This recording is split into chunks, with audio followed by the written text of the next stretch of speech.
Pensando en voz alta, el programa que aborda los temas de país con la expresión y análisis de Alfredo Mena Lagos. Buenos días, bienvenidos a Pensando en voz alta. Hoy tengo el gusto y el honor de tener con nosotros al general Juan Orlando Cepeda, el ex viceministro de Defensa, pero principalmente en estos momentos presidente de la Academia de Historia Militar. Y también nos acompaña el coronel Adalberto Ernesto García Rivera, jefe del Centro de Historia Militar de El Salvador. Yo platicaba con ellos antes de entrar al programa aquellas palabras de Santayana muy célebres, que dice que el que no conoce de historia está condenado a repetirla. Y yo creo que la historia militar de El Salvador no solo es muy honrosa, sino que de gran importancia para el futuro nuestro como sociedad. Creo que la Fuerza Armada ha sido quizá la institución que más fielmente ha respetado los acuerdos de paz.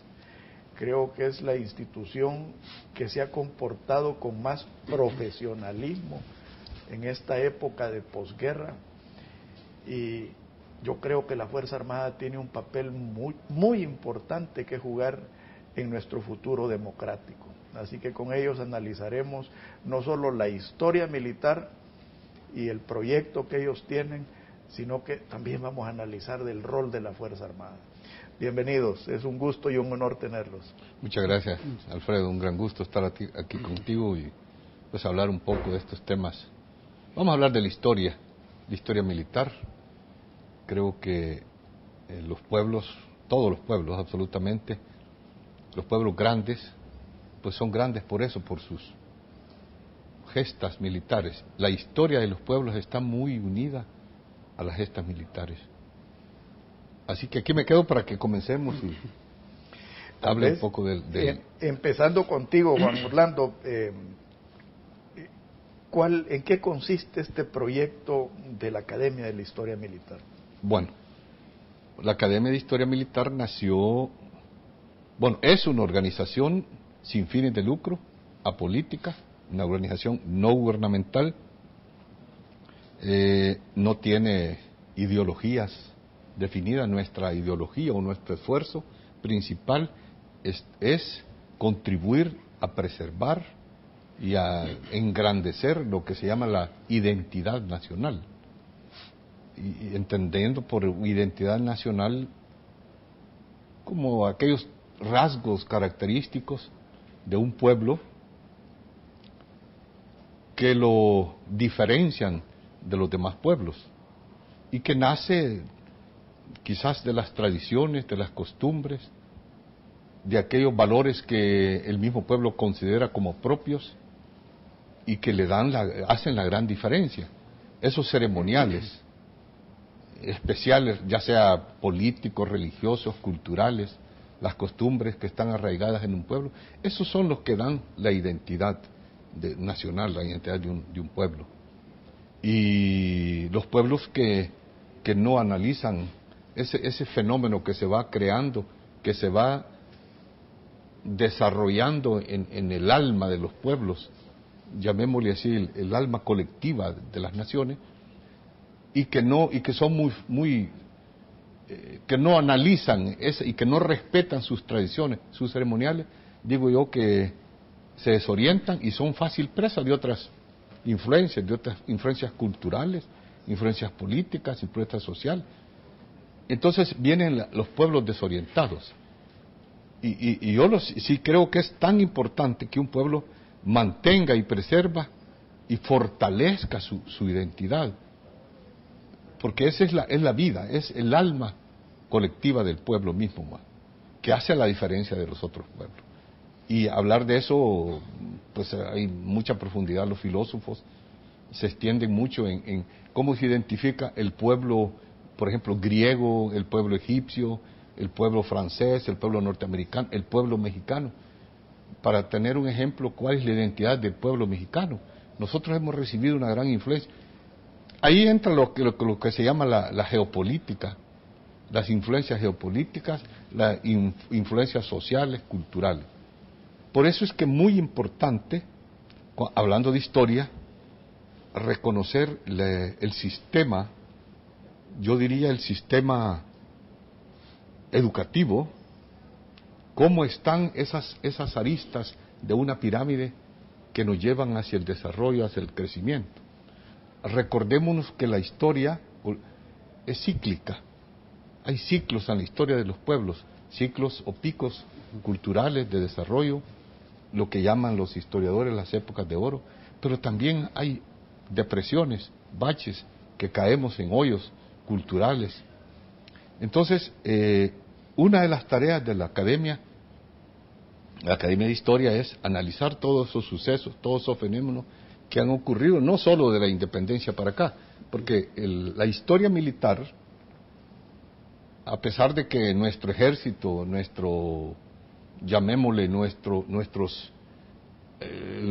los primordiales elementos que formaron un ejército como tal, pues nacen hasta en 1824, cuando el general Manuel José Arce creó por decreto aquí en la época de la independencia, pues la Legión de la Libertad, y ahí nace prácticamente el embrión de un ejército que tuvo una participación, bueno, desde antes, porque ya había, cuando El Salvador se declaró que no quería anexarse a México, estamos hablando de 1821, vino la primera invasión de Vicente Filísola, que era comisionado para someter a esta intendencia o a esta nación que se había declarado en rebeldía contra las pretensiones del Imperio Mexicano, que estaba considerando que todo Centroamérica pues pertenecía al virreinato de México. Y ahí nace la necesidad de crear una pequeña fuerza para defender a El Salvador. Y vinieron pues allá en 1821, fue 22 por ahí, y realmente arrasaron, y ahí surgen las figuras históricas militares como la figura de Manuel José Arce, que le dieron la misión de defender la capital salvadoreña o el territorio, que ya entonces ya teníamos un ideario de una nación independiente, ¿va? Siempre en esa época perteneciendo a lo que se llama la Capitanía General de la República de Centroamérica, que era la época del federalismo. Entonces la Academia de Historia, para mí la misión principal es contribuir a esa identidad nacional. ¿Cómo lo estamos haciendo? Primero investigando aquellos sucesos, documentándonos, desentrañando de por ahí, de muchos archivos, entrevistas, publicamos libros, análisis, conferencias. Conferencias es la mejor forma de que los pueblos no se olviden de su pasado, como tú dijiste, que ese encierra mucha filosofía. Yo diría que los errores pues son los que han producido esos hoyos o esos baches en la historia de decrecimiento, de crisis, de caos. Porque eso es los ciclos, todos los pueblos van madurando y la forma quizás más rápida de madurar son todas a través de las luchas. Y tomemos la lucha no en un sentido elogiante de la guerra, de un guerrerismo, de un espíritu guerrero. No, si la lucha es una función natural. El mismo cuerpo, la vida es una lucha permanente. El cuerpo, las células, es una lucha por la salud, por la permanencia. Y ahí vienen todas estas cuestiones políticas, los caminos para engrandecer a los pueblos, viene la función política. Todas esas cuestiones son las que nosotros estamos analizando. Y otra cosa importante, otra misión es sustentar en una forma muy real y muy subjetiva, objetiva, llamémosle así, desechando cualquier extremo polarizante o cualquier inclinación muy personalista o sectorial, de crear versiones que no están ajustadas a la realidad objetiva de lo que sucedió. Pues la misión del historiador y de la academia es sustentar en una forma real y objetiva los sucesos del pasado que nos han llevado hasta donde estamos. Coronel, ¿por qué no nos explica usted la operatividad de la academia que usted dirige? O sea, cómo está estructurada y cómo opera. Sí, en principio muchas gracias por la invitación a este programa que es muy visto. Personalmente yo soy su seguidor viendo estos programas, pues pensando en Voz Alta creo que tiene su atractivo porque es su objetivo. En este caso es parte de mis principios como jefe del Centro de Historia Militar, la Fuerza Armada de El Salvador. A través de esta organización tenemos la misión, como decía mi general Cepeda, de conservar, divulgar, ¿verdad?, y restaurar el patrimonio cultural de la Fuerza Armada y del Estado de El Salvador. La Fuerza Armada de El Salvador es una de las instituciones más antiguas de este país. Y en el devenir histórico que estamos próximos, dentro de unos 13 años, cumplir 200 años de existencia, creo que la Fuerza Armada tiene una gran cantidad de elementos importantes que hay que darlos a conocer. En el siglo XIX, las batallas federales, como ya decía mi general Cepeda, las guerras centroamericanas. ¿Y cuáles eran los objetivos de esto? Eran los objetivos de defender esta tierra que se llama El Salvador. Para algunos pequeños, pero para nosotros los salvadoreños debe ser un país grande, con una historia en primer principio de valor de los centroamericanos. Y ya veíamos las batallas de Hualcho, en donde el general Francisco Morazán viene de El Salvador, que llegara a ser presidente de El Salvador, Manuel José Arce, Ramón Belloso, Gerardo Barrios, y vamos a ver líderes militares que conducen la institución y que van fortaleciendo y va evolucionando. Y hablaba mi general, por ejemplo, del caso, cómo nos vamos organizando. Realmente el general Manuel José Arce, al inicio, en la guerra federal, contra la Federación de Agustín Iturbide, Manuel José Arce reúne a grupos de salvadoreños que en cierta medida habían tenido alguna preparación militar. Los organiza en dragones, los organiza en milicias, y es hasta 1824 que estructura la Legión de la Libertad del Estado de El Salvador. Y libertad e independencia no solo de México, sino que de España y de otra nación que nos quisiera subyugar. Entonces, la Fuerza Armada va a venir a tener un momento importante en todo el devenir histórico del Estado de El Salvador, como una de las instituciones más antiguas. Entonces, el Centro de Historia Militar conservamos y divulgamos esa historia valiosa del pueblo salvadoreño a través de la colección, una colección que tenemos de aproximadamente 35,000 piezas, de un valor increíble. Si nos vamos al valor cultural, es mucho, no tiene nombre ni cantidad, pero si nos vamos a cantidades, colecciones tan valiosas que pueden pasar miles de dólares de valor que tenemos, piezas, por ejemplo, una pieza, hablemos de la Guerra Nacional Centroamericana contra William Walker, de 1855 a 1857, tenemos un fusil Sharp, utilizado por William Walker, y está en nuestro Museo Militar, que es un museo que registra y divulga la historia militar, y bajo la filosofía del alto mando de la Fuerza Armada, que la cultura es para todos los salvadoreños. Por lo tanto, el ingreso al Museo Militar es completamente gratis.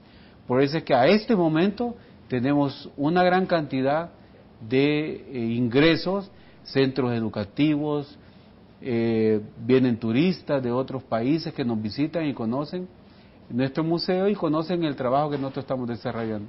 Y ahí viene la parte importante de la Academia de Historia Militar. Con una fundación de hace ya 6 años, somos una institución de la cual soy el vicepresidente de la Academia de Historia Militar.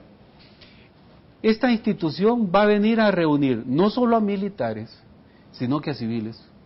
La academia también tiene un ingrediente, que ahí están civiles y militares trabajando por el rescate, la conservación y la divulgación de la historia militar. Entonces vemos un ingrediente interesante de todos aquellos salvadoreños que quieran aportar de la historia militar en el devenir histórico.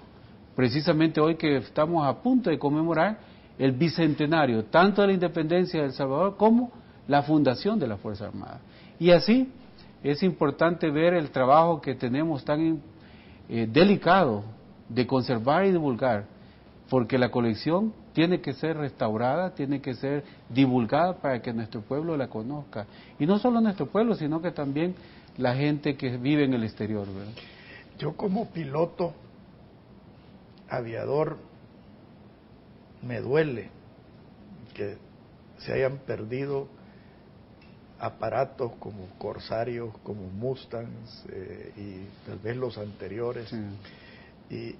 Y no sé, tal vez se pudiera hacer un esfuerzo con alguna fundación de recuperar por lo menos una de esas máquinas que son parte de nuestra historia. Sí. Y en el próximo segmento quisiera hablar de algo muy importante que dijo usted, general, el hecho de que esto debe ir de la mano con el aparato educativo. O sea, sí. Yo recuerdo los años que estuve en el externado de San José, a donde todos los lunes nos formaban en el centro del colegio y cantábamos el himno nacional y el himno del colegio. Y eso se ha perdido. O sea, analicemos por qué, pero más importante, cómo recuperarlo. Por favor, no nos cambie, ya volvemos.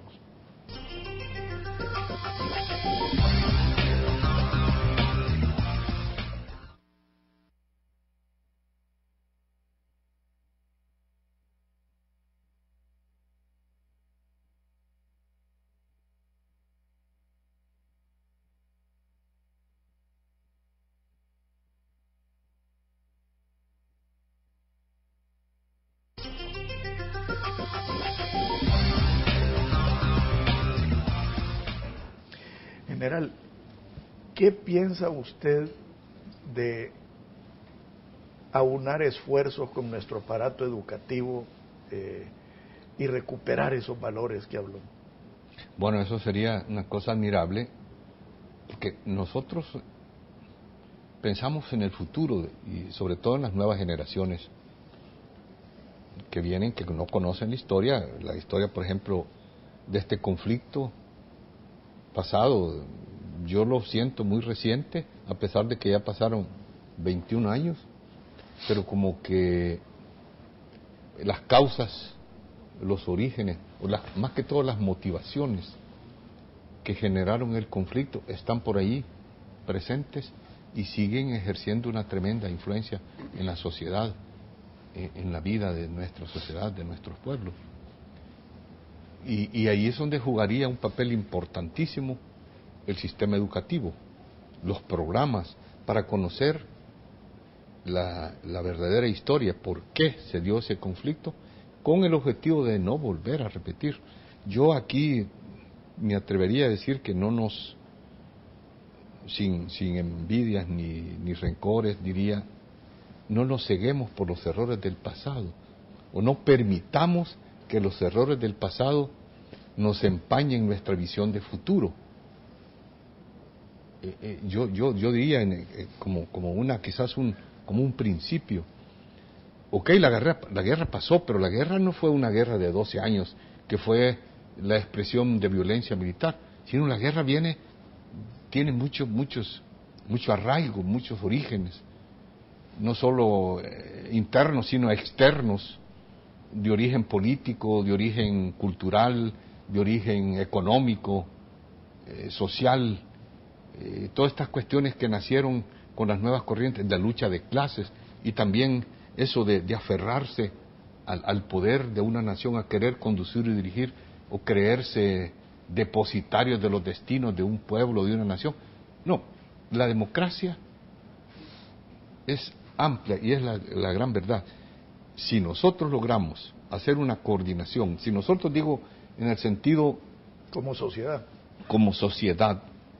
de analizar con verdadera sinceridad los errores del pasado, ahí estamos haciendo historia. Estamos analizando la historia, aquellos sucesos que dejaron huella para no cometer los errores. Yo sí creo, porque tu pregunta se presta mucho para llegar a especulaciones, a conclusiones. Aquí nos falta un proyecto de unidad, un verdadero proyecto de unidad que nos acerque, que nos una más con los distintos sectores. Porque después de los acuerdos ciertos se calmaron las balas, la violencia, la muerte, la guerra, pero sin embargo la reconciliación, que era el cuarto objetivo, la reconciliación al interior de la sociedad, como que no hemos trabajado. Y ahí tiene que contribuir toda la sociedad. Comencemos por la familia, el seno de la familia, la religión, las distintas iglesias, las distintas corrientes religiosas que existen. Gracias a Dios, aquí solo tenemos una religión, que es la religión cristiana, la religión católica, apostólica, romana, con todas sus derivaciones que hay de protestantes, pero nosotros seguimos un mismo líder, porque en esencia, el hombre, la humanidad, en esencia es un ser espiritual, y todos vamos a llegar a un mismo destino, querramos o no, allá de donde vinimos, a nuestro origen. Y nada mejor que, como decía por ahí un filósofo, Platón, ¿verdad? La política, los políticos, la política decía, es aquella ciencia y aquel arte de conducir y dirigir los pueblos hacia sus fines superiores, hacia su origen superior, que es el destino final, Dios, de donde el perfecto poder, de donde vinimos, y algún día vamos a regresar. Entonces evitaríamos muchos errores, ese drama difícil de superar una guerra.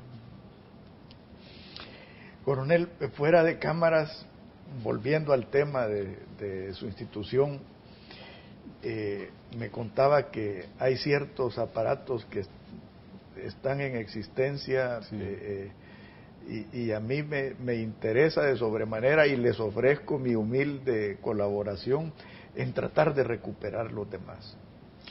Sí, el Centro de Historia Militar, además de velar por la conservación a través de los museos de historia militar a nivel nacional, porque tenemos otros dentro de las instalaciones militares, en el caso de la Segunda Brigada, también tenemos un museo regional en San Miguel de igual manera, pero también tenemos historia militar, que es la que registra.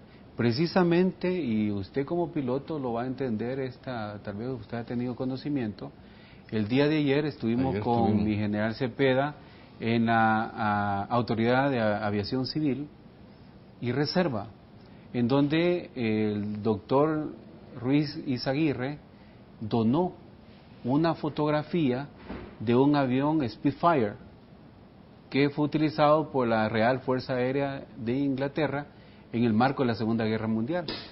Y se le donó a ellos ese Spitfire porque por la comunidad inglesa financió la construcción de ese avión. Y la comunidad inglesa pidió que en ese Spitfire de inglés se le colocara el nombre El Quequeisque. Y así fue. Pues esa foto, cuando existió el casino de la comunidad inglesa acá en El Salvador, estaba esa fotografía que decía El Quequeisque, que fue utilizado por la Real Fuerza Aérea Inglesa. Esa es parte del rescate también. De igual manera, en el Museo de Historia Militar tenemos otras aeronaves y precisamente el señor viceministro de Defensa, mi general Parada, piloto aviador, él me decía hincapié en eso para restaurar y conservar esa colección, no solo de Fuerza Aérea, sino también del Ejército, caballería, infantería, que están las unidades ahí, y tenemos los Fuga Magister, un Huracán también, y lo podemos ver tanto en el Museo de la Aviación Nacional como en el Museo Militar, y que estamos en el proceso de investigación y conservación de esas aeronaves muy antiguas que han hecho mucho por este país. Yo creo, Alfredo, fíjate, la historia o el papel que ha jugado dentro de la historia la Fuerza Aérea y los pilotos civiles no se ha escrito. Por ahí versiones así un tanto dispersas, enfoques a veces muy muy personalistas o familiares. Porque, por ejemplo, esa versión del Quequesque, la familia de la fundación esta. Los Deininger. Los Deininger. Sí, fueron los que hicieron la colecta para poder reunir $5,000, y esto se le entregaba simbólicamente al reino de Inglaterra para que financiar un avión. Y el avión el Spitfire, fue prácticamente como la nave símbolo. Sí, de la Fuerza Aérea Inglesa. De la Fuerza Aérea que atacó y causó mucho daño a los alemanes. Pero no se ha escrito. Y para eso estamos hoy nosotros aquí, con el coronel, con un enfoque histórico, científico, no rememorando guerras ni... No, pero fíjese que yo soy gran aficionado a la historia y me fascina la historia militar. Es más, un día los voy a invitar. Yo tengo un lienzo firmado por Eric Hartmann personalmente. Él fue el piloto más exitoso de la historia. 352 aviones derribados en el frente ruso. Era un piloto alemán que después fue miembro de la nueva Fuerza Aérea Alemana. O sea, él fue fundador de la Luftwaffe moderna. Y tuve la oportunidad de comprar ese lienzo. Y es algo que yo guardo entre mis posesiones más valiosas. Pero yo sí creo que el recordar la guerra como un sacrificio personal de las personas le da sentido de pertenencia a la ciudadanía. Y si bien es cierto, no se debe glorificar la guerra, pero sí yo creo que estamos en obligación de recordar a aquellos que se sacrificaron por nosotros, porque de cierta manera nosotros estamos gozando de ese sacrificio, y eso a nuestros hijos hay que pasárselos también. Y ahí es donde me importa a mí esa conexión que debe haber con el sistema educativo. Yo les contaba fuera de cámaras que mi primer exilio, porque he tenido varios. Pero no dorados. No dorados. Mi primer exilio fue de los jesuitas, cuando mi papá me sacó del externado y me mandó interno a un colegio cerca de Nueva Orleans. Yo les contaba a ustedes que yo pertenecía al sistema de oficiales de la Fuerza Aérea de los Estados Unidos, y les digo, fue de mis experiencias más bonitas. O sea, a pesar de que serví, entre comillas, en una fuerza aérea que no era la salvadoreña, con permiso del ministro de Defensa de esa época, pero a mí me gustaría, como parte del ejercicio de construcción de nación, que pudiéramos comenzar con proyectos de esa índole. Sobre eso, licenciado, el caso a nivel Fuerza Armada, existe lo que es el Comando de Educación Militar, conocido como CODEN. Bajo el CODEN hay una diversidad de centros de enseñanza, y en el caso del Centro de Historia Militar y el CODEN se ha sistematizado el aprendizaje, la enseñanza de la historia militar, desde el soldado hasta el señor oficial que está en la Escuela de Comando y Estado Mayor. Conocen en un proceso sistemático la historia militar de El Salvador y la historia militar universal. Entonces, en el caso del sistema de educación, diríamos que el CODEN es casi como el Ministerio de Educación nuestro, y que ha sistematizado la cátedra de historia militar en todos los subsistemas de enseñanza del Comando de Doctrina y Educación que la Fuerza Armada utiliza para la enseñanza de la historia militar. De igual manera, como usted decía, en el sistema nacional debería de existir, y hay exactamente en estudios sociales unidades temáticas donde se aborda la historia militar, la historia nacional en cierta medida en el sistema nacional, ¿verdad? Que es importante porque nos da elementos de investigación, y como muy bien decía usted, no hay que ver la guerra, si bien es cierto, uno de los desastres más grandes de la humanidad, pero hay que ver la guerra, esos valores, esas costumbres, esas tradiciones de nuestros antepasados que lucharon por defender su país, que lucharon por mantener la soberanía de este país. Entonces creo que la guerra como tal debe de entendernos para darnos las lecciones aprendidas, qué errores se cometieron y qué no hay que cometer, porque ahora está en manos de la sociedad salvadoreña el fortalecer el sistema de gobierno que tenemos, las instituciones del Estado, para que nunca más la guerra vuelva a existir en la sociedad salvadoreña. Entonces, creo que es un reto, y por eso estamos como Fuerza Armada, a través del Centro de Historia Militar, divulgando y conservando esa historia militar de nuestro país. Te vamos a tomar la palabra de contribuir con el esfuerzo que estamos haciendo, yo diría un esfuerzo histórico. Pero la guerra no hay que tomarla como algo satánico, maligno. La guerra es un fenómeno, tomémoslo así, como un fenómeno político, social, militar, que ha estado presente. Humano. Ha estado presente en todas las civilizaciones, incluso en las naciones más desarrolladas culturalmente. Ahí ha estado presente las guerras para dirimir diferencias, problemas, y lamentablemente pues. Entonces yo diría que si lo enfocamos así como un fenómeno humano, no diría que hasta se vuelve necesario, y los pueblos avanzan. Muchos avances en el campo puramente tecnológico, científico, se han dado en las épocas de crisis, de guerra, como que se potencializa más el pensamiento humano durante las épocas de crisis. En el próximo segmento quisiera que miráramos hacia el futuro. O sea, El Salvador, la sociedad salvadoreña tiene problemas serios de desintegración, de falta de pertenencia, que yo creo que se pueden corregir con ciertos programas que les voy a rebotar la idea a ver qué piensan ustedes, porque yo sí creo, soy fiel creyente, aparte de que soy gran amigo de la Fuerza Armada, soy fiel creyente de que ese rol de construcción de nación lo puede jugar a la perfección la Fuerza Armada. No nos cambie, ya volvemos.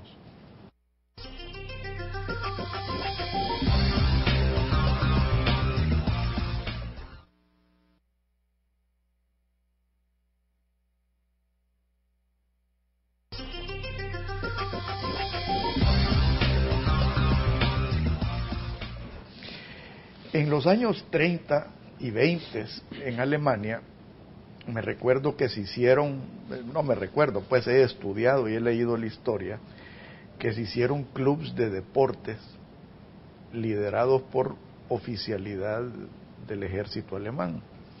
Esos clubes de deportes estaban en todas las escuelas, reunían a los jóvenes y les enseñaban cosas básicas como supervivencia, escalar montañas, les enseñaban valores, les enseñaban historia, sí, les enseñaban ese sentido de pertenencia. Claro, esos ejercicios después se conformaron con otras cosas que no vale la pena mencionar, pero yo siento, y aquí mi experiencia personal, yo contribuí mucho cuando Rodrigo Ávila era director de la policía en el proyecto de prevención de maras. En ese entonces yo tenía el Parque Acuático Galicia, que no solo era un parque acuático, sino que era un parque deportivo. Y de las satisfacciones más grandes que me llevé de ese proyecto fue llevar a los muchachitos, más que todo humildes, a hacer equipos de deportes y tratar de enseñarles valores. Yo creo que eso es un proyecto que se puede retomar y como una respuesta a la desintegración familiar, al desaparecer los valores patrios, los valores morales, inclusive hasta religiosos, sin tener ninguna religión en particular, pero sí creo que debe ser parte de la solución para construir una mejor nación. Coronel. Sí, gracias, licenciado. Realmente la Fuerza Armada a este momento siempre ha contado con esos programas quiero decirle que a nivel Fuerza Armada, las unidades militares, dentro del marco de las relaciones civiles militares, los señores comandantes, ellos desarrollan este tipo de actividades. Y algo más importante, la gran cantidad de soldados que han pasado por la Fuerza Armada, usted sabe que en su mayoría es gente que viene del campo. Nosotros, dentro de las unidades militares, tenemos centros educativos, en donde el soldado que no viene con una preparación académica con primer grado, segundo grado, nosotros le damos clases nocturnas al soldado y lo vamos preparando.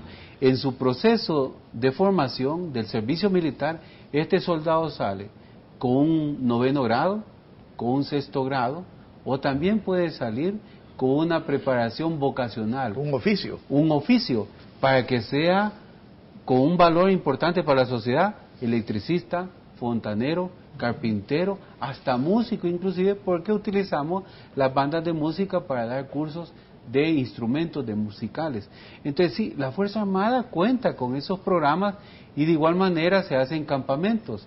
En San Francisco Morazán, el destacamento militar número 4, tiene campamentos en los tiempos de vacación de los estudiantes, en donde se le dan aspectos de primeros auxilios, nudos, amarres y otra preparación física para los jóvenes, para que en mente sana, cuerpo sano. De igual manera, esos son proyectos que la Fuerza Armada mantiene.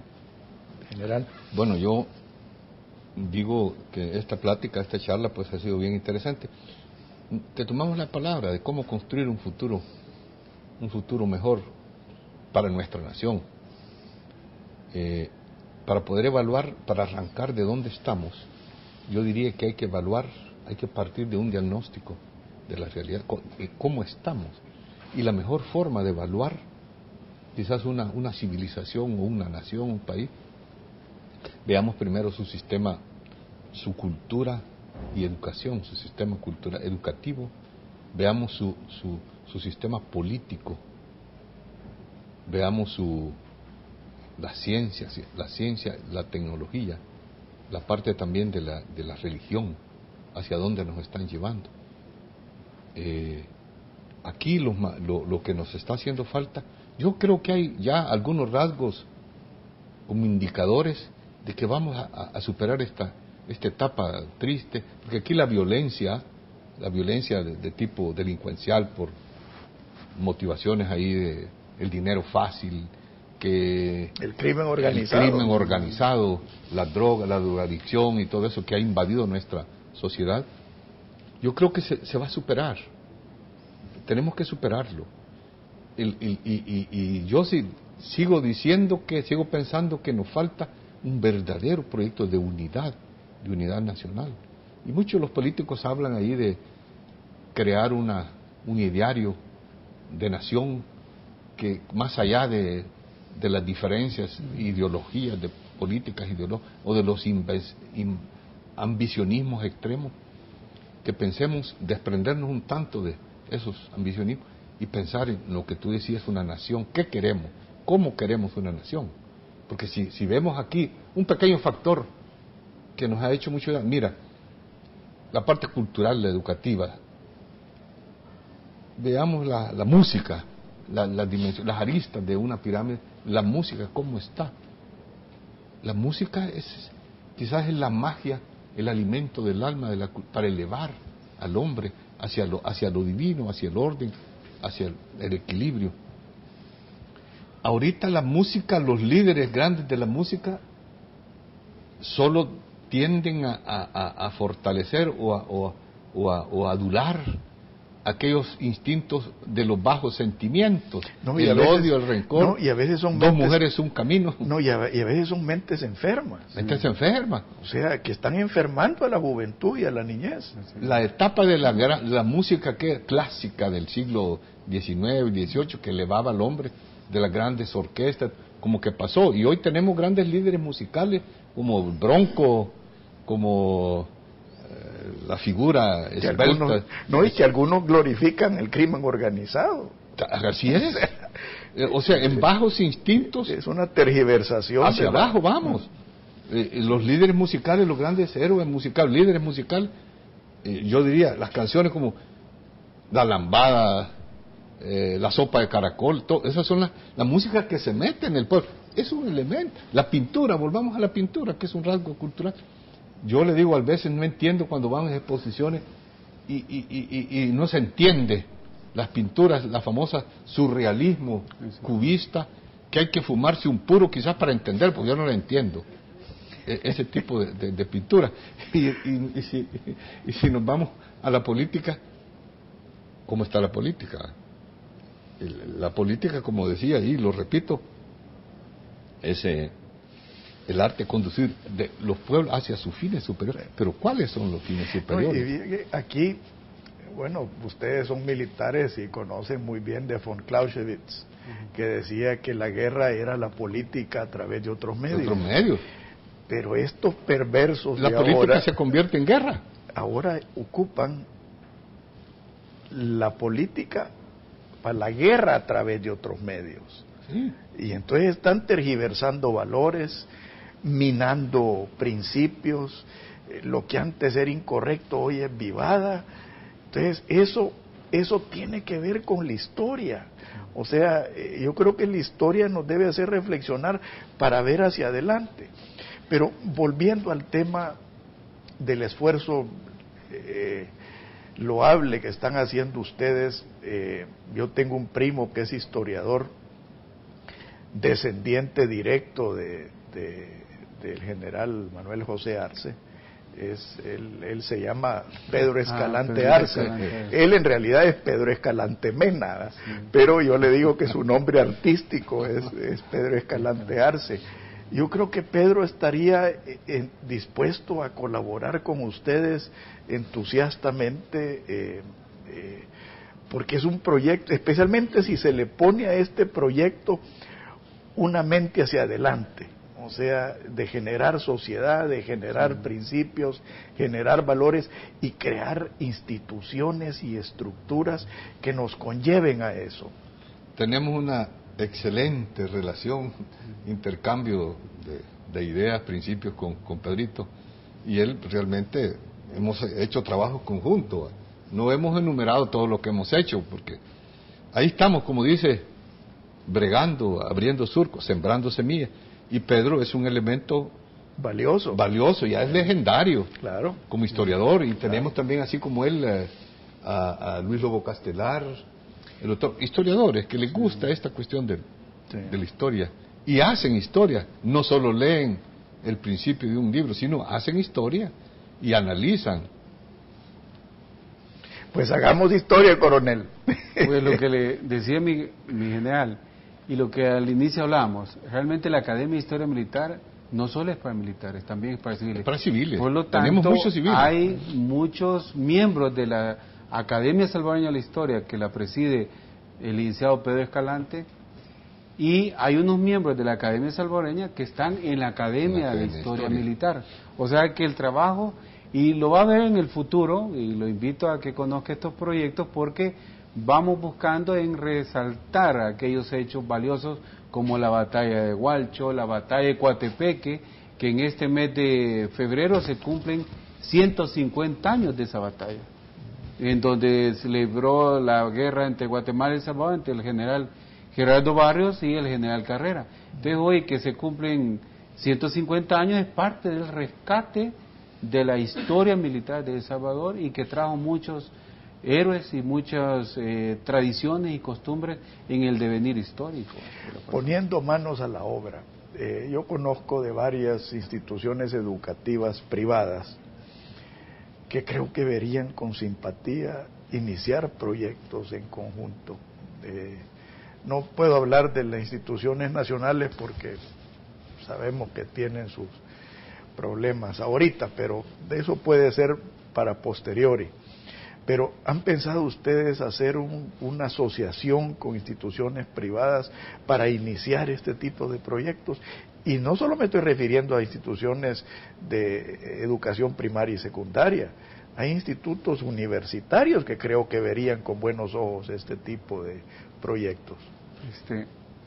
En esa línea, precisamente la Academia de Historia Militar es para ello. Es una organización no gubernamental sin fines de lucro que puede perfectamente hacer convenios, así como la Fuerza Armada tiene convenios con instituciones educativas para fortalecer la educación y en este caso desarrollar proyectos que vayan a fortalecer la historia militar. En este momento tenemos una producción literaria de 6 obras que requerimos hacer convenios y ayuda financiera para publicar estas obras de carácter nacional.